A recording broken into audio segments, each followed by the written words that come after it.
Your camera can be a very important part of your streams, and no matter what you're using, you can make it look good. I have a few friends who have run into issues with their webcams not looking very great on stream, so today we're going to fix that. And using the things I'm going to show you today, we can make a regular USB webcam go from looking like this to looking like this.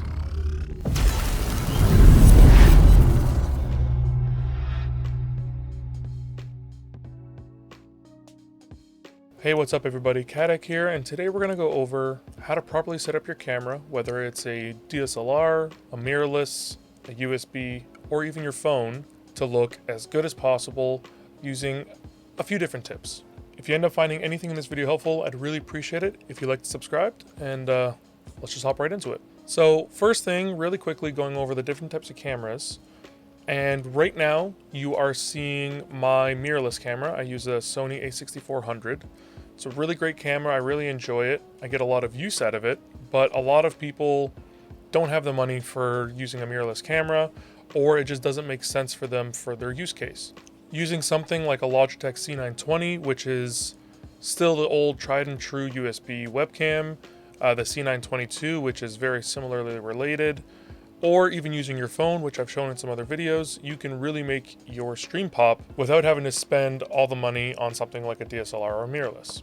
Now, obviously with a DSLR or mirrorless camera, you do get a lot more control and you can get a much finer quality, but you can still do some really good stuff with the other two options. One of the most important things here though, no matter which one you're using, you want to make sure that you're using as many manual settings as possible.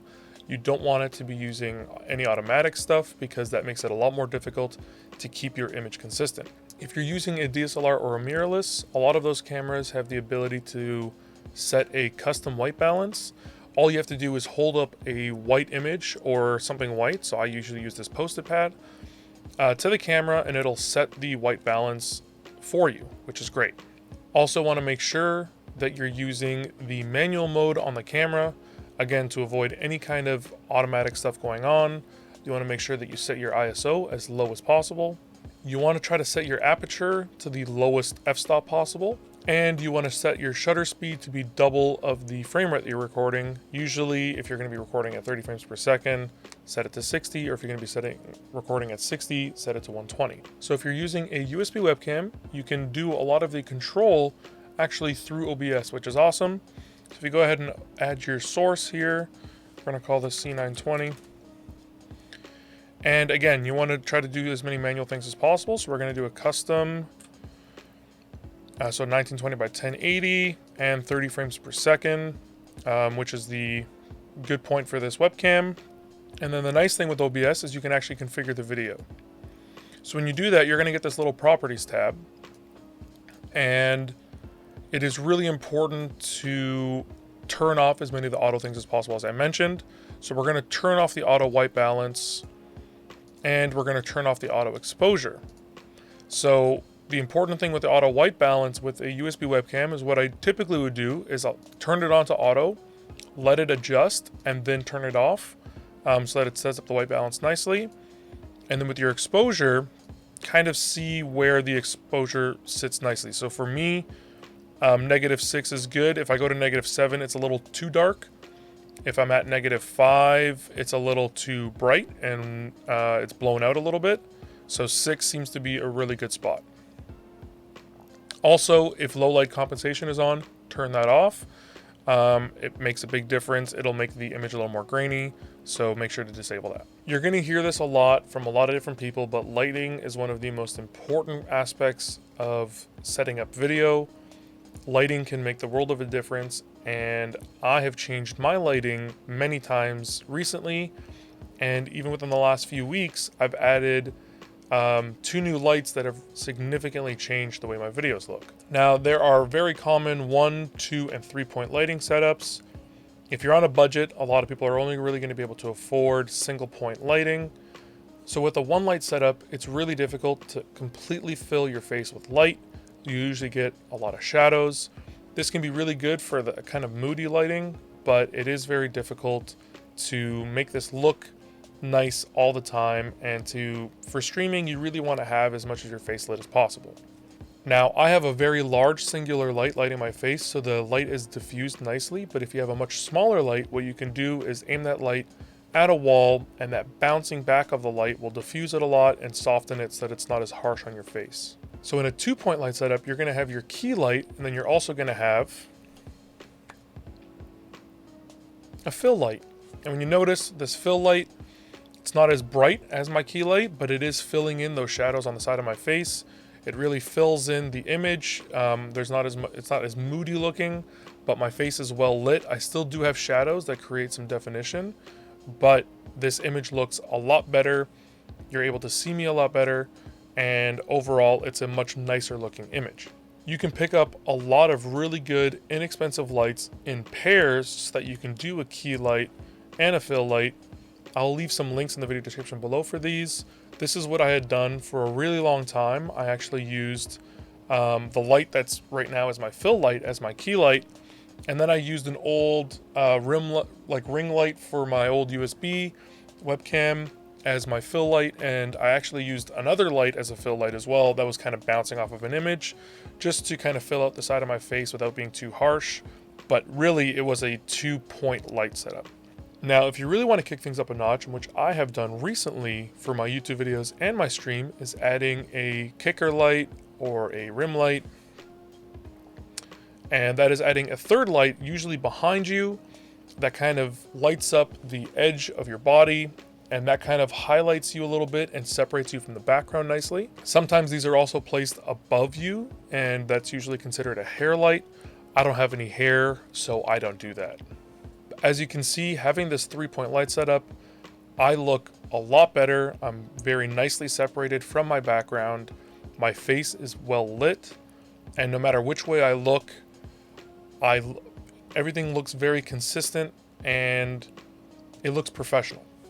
Now, in addition to your main lights, you can also have things like accent lights, which you'll see a lot of streamers and YouTubers have with like RGB lighting, either lighting up the walls behind them or around a desk or what have you. Now, I actually have RGBs behind my TV, but they're not very bright, so right now they don't show very well. I'm hoping to improve that, but my background isn't something that I really want to show off. It's kind of messy. I'm in an unfinished basement, so it doesn't look great. When I move, I do hope to improve that and then put some more accent lighting, but as it is right now, I do not. You can pick up some really cheap RGB floodlights, however, and do this very simply in your own place, especially if you have white walls. This is a really good way to kind of make them a little less boring, and you can get a pair of them. You can mix 2 colors together, and you can really add a lot of fun to the background. Again, I'll leave some links in the description to a bunch of different lights that I suggest, including the ones that I'm using right now. But let's go over what those different lighting situations look like once more. So we have single light, 2 light, and 3 light. So let's go over how these lights will change our webcam image. So this is the webcam with a singular light, this is the webcam with 2 lights, and this is the webcam with 3 lights. Not as big of a difference. The 2 lights are the biggest game changers here, but the 3rd light will be nice, especially after we add our LUT. So as I mentioned, OBS allows for a lot of control of your camera, and we can increase that control by adding a LUT. So a lookup table, commonly known as a LUT, is a way to color grade an image or video. Now, I'm not great at color grading, and I don't use any kind of LUTs or color grading on my YouTube videos right now, but they are a really great way, especially if you have a USB webcam, to bring those colors to a more natural feeling, and you can do it really, really easily. So I use DaVinci Resolve to edit all my YouTube videos, and DaVinci Resolve started as a color correction software for the professional cinema space, and it has since expanded into becoming a really great editor. If you need a free editor, I highly suggest it. It is fantastic. I really enjoy it. And the color grading makes things really easy, and we can export that color grading as a LUT so that OBS can use it to color grade your webcam. So you're going to want 2 things. You're either going to want a screenshot or video sample from your webcam. You can screenshot directly within OBS with a hotkey, or just record a short little sample, and then you're going to need the LUT file from OBS. So if you want to quickly grab a screenshot, you can go ahead and go to your hotkeys, set something as the hotkey for screenshotting your output, and just go ahead and grab a screenshot. In the bottom left-hand corner, it'll tell you wherever that screenshot is saved, and we'll go grab that and throw it into DaVinci. So first, head over to the Edit tab, and then pull up wherever your files are saved for the screenshot or recording that you did. We're gonna go ahead and grab this and throw it in there. Now you can also go ahead and grab that LUT file. So this is the address for the LUTs, and you're gonna go ahead and grab that original PNG, and you're gonna go ahead and drag that in there as well. You can highlight the two of these and add them to your timeline. So now we have them both here. Now we're gonna go to the color tab. So while on the color tab, you're gonna see our image here, and we can use these primaries down here to adjust our image to however we like. So we can bring down the lift a little bit, which kind of adjusts the way that the shadows and highlights work. So we can bring that down a little bit. We can play around with our gamma to kind of naturalize our skin.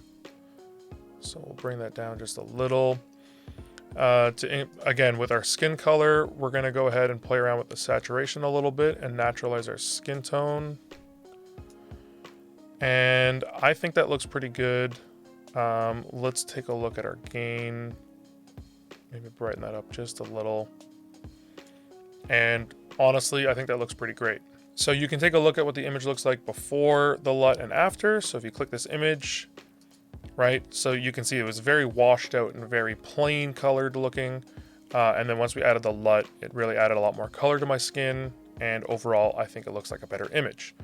So now we want to apply the LUT or the color grading that we did to this image onto the reference image for OBS. So if you go ahead and select that image, you can right click on the graded image, and you know it's graded because it has the coloring around the number. And you can do apply grade, and it'll copy the grade from here to here. You can also middle click this image, and it'll do the same thing. It's a hotkey. So as you can see, this image is not a 16:9 image, so we have to adjust our timeline. So if you go down to the cog here, we're going to change this to 512 by 512. So next up, we're going to export this back to OBS. So make sure you click on gallery. If you're in the LUT or media pool, you're going to right click here and you're going to do grab still. It's going to create a still image here. We're going to right click that and we're going to export it. Now, if you go to try to export it in the OBS folder, let's go ahead and try to name this C920. It's going to tell you that you don't have permission and that you want to save in the picture folder instead. That's not a problem. Save it to the picture folder. You can go ahead and copy it and drag it into this folder, press continue, you're good to go. Now, if you head back over to OBS, we're going to go ahead and apply that LUT. So if you click on your source, you can click filter here, or you can right click and do filters here. Effect filters, and we're going to do apply LUT. Let's just call it apply LUT. So now you're going to click browse, and you're going to grab that one that we named and open it. And now you can see what the webcam looks with the LUT on. It looks much different. You can turn the LUT off, you turn it back on, and it does make a significant difference. So when you close that, this is what our webcam looks like now. So now you've significantly improved the quality of your image and made it look a lot more professional. You can do a few extra things to add a little bit more personality to your webcam as well. First off, you can add camera masks. Now what camera masks do is they change the shape or the appearance of your camera based on a mask. You can get some really great free masks from places like Nerd or Die. I'll leave a link in the video description for that, and we'll use some of those for our example here. So again, if we go ahead and we hop over to our OBS, we can click on there, we can go to filters, we can right click, add, and we can go ahead and add an image mask. We'll just call this image mask. Leave the type as alpha mask, and go ahead and choose your mask. So you can create your own masks. There's some really great tutorials on how to do that. Mr. Alex Tech actually recently did a really great video on how to create masks in DaVinci. You can go ahead and watch that tutorial. Or like I mentioned, you can go to places like Nerd or Die and grab some really great free masks, which I'm going to show you right now. So these are the masks that come in the Nerd or Die free pack. And you get a lot of different options. You get a lot of different shapes, and they can really add some really fun styles to your camera. So make sure you choose the right aspect ratio. So this is a 16:9 as our camera is. And you can see it kind of cuts off the edges here of our camera. And when you close this, my lighting isn't that great, so it doesn't really show it as well, but it kind of slides the corners in a little bit and adds a little bit of an edge. Let's go ahead and choose something a little more eccentric, and it really cuts off the edges here and creates a different shape, and you can really add some personality to your streams this way. Masks are a really simple way to make your webcam stand out, and they're a really great way to make your webcam not have to use a border. By using masks and something like a drop shadow, you can make your webcam very separated from the gameplay image, and it can look really good. So another thing that you can do to really add a lot more dynamics to your stream is changing the aspect ratio of your camera. Now for me, I like 16:9 because I do a lot of stuff that's not just me sitting at my desk. For example, I do push-ups and squats and stuff on stream when people redeem or subscribe. So I like being able to see all this extra space. But if you're someone who sits at your desk most of the time, you can usually get away with something like a portrait camera, which will allow more of the gameplay to be shown, and it kind of adds a nice little touch to your stream. You can quickly crop your camera image by holding Alt and dragging in the sides. And maybe we'll cut off a little bit of the top here as well. And now we'll resize it. Bring that over to the corner, and there we go. We can add a mask on top of this. We can add some filters and effects to this as well that can really make it stand out. And you can do some really fun and creative things. So for example, if you added a plugin that I recommended called Stream Effects, you can add some cool shaders to your webcam. So if you go to filters here, you go down to shader, there are a bunch of defaults that are really fun and really cool. We can add something like a drunk effect. It makes my webcam look really funky. That might be a little much, but you can add this as something as a redeemable option on your channel points, for example. You can add something like this if you want to do something for maybe your be right back or your stream starting, where you want to kind of add a fun little effect. You can make your webcam look like a CRT TV, for example. There are tons of options. You get a lot of flexibility. And again, you can use these to personalize your camera and make things a little bit more you. So if you noticed your white balance or your exposure still changing on your Logitech C920 or C922, even though you've disabled them within OBS, you may have to use something like the Logitech G Hub to directly control the camera. So once you install G Hub, you just go ahead and you click on your camera. You're gonna have to change the camera mode to a new camera mode and turn off the auto exposure, and then go ahead and manually set that to whatever looks good, just like we did in OBS. To adjust the white balance, you can go ahead and click on video, add a new filter, and you can disable the auto white balance as well. You can change your saturation, contrast, and all that kind of stuff in here, but I would suggest you leave those all default. And this was a little bit of a long video, but that's it. These are all some really great ways to improve the quality of your camera for your streams, or even for YouTube if you want to make content.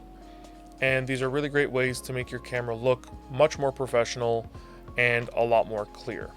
If you end up finding anything in this video helpful, I'd really appreciate it if you'd like to subscribe. If you have any comments, questions, or feedback, feel free to leave those in the comment section below. I try to read and reply to any and all comments that you guys leave. As always, I stream on Twitch from Friday until Tuesday. Come check me out and say hello. I'd love to see you. I'd love seeing people coming over from the YouTube channel and saying hello while I'm streaming. So please drop in and say hello. Thanks again for watching the video. Stay safe out there, and I'll see you next Friday.